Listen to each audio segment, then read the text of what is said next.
بسم اللہ الرحمن الرحیم۔ مسلمانوں کے دوسرے خلیفہ حضرت عمر فاروق رضی اللہ عنہ اپنے عدل و انصاف کی وجہ سے مشہور تھے۔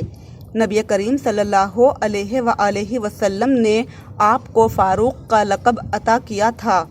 فاروق کا مطلب ہے حق اور باطل میں فرق کرنے والا۔ حضرت عمر فاروق رضی اللہ عنہ فرماتے تھے کہ اگر دریائے دجلہ کے کنارے کوئی کتا بھی پیاس سے مرا تو عمر کو اس کا حساب دینا ہوگا۔ انہی کے دور کا واقعہ ہے کہ دو نوجوان حضرت عمر فاروق رضی اللہ عنہ کے پاس ایک شخص کی شکایت لے کر آئے۔ ان کا کہنا تھا کہ اس شخص نے ہمارے والد کی جان لی ہے۔ وہ شخص بھی اس وقت وہاں موجود تھا۔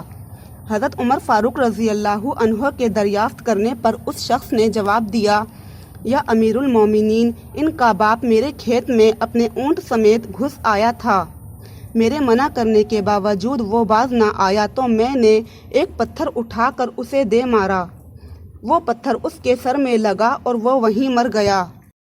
سارے دربار میں خاموشی طاری ہو گئی۔ سب لوگ حضرت عمر فاروق رضی اللہ عنہ کے عدل و انصاف کے بارے میں اچھی طرح جانتے تھے۔ اس شخص کو موت کی سزا سنا دی گئی۔ اس شخص نے امیر المومنین سے کہا کہ مجھے بس اتنی مہلت دے دیں کہ میں اپنے بیوی بچوں کا بندوبست کر آؤں، انہیں بتا آؤں کہ میں قتل کر دیا جاؤں گا، میرے سوا ان کی دیکھ بھال کرنے والا اور کوئی نہیں۔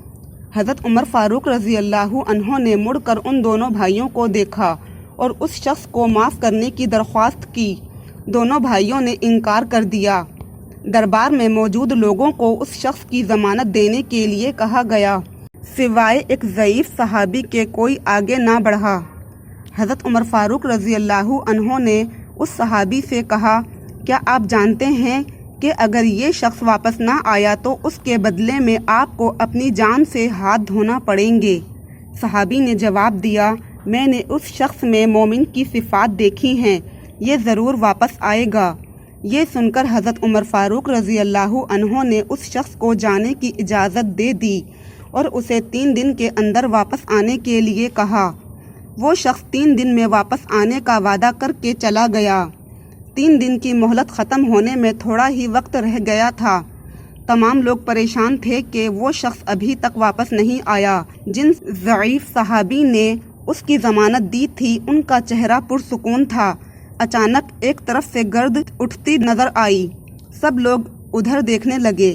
اتنے میں وہ شخص واپس آتا دکھائی دیا۔ آتے ہی اس شخص نے مجمع کو دیکھا اور کہنے لگا، امیر المومنین، میں وعدے کے مطابق واپس آ گیا ہوں، آپ اپنے فیصلے پر عمل کریں۔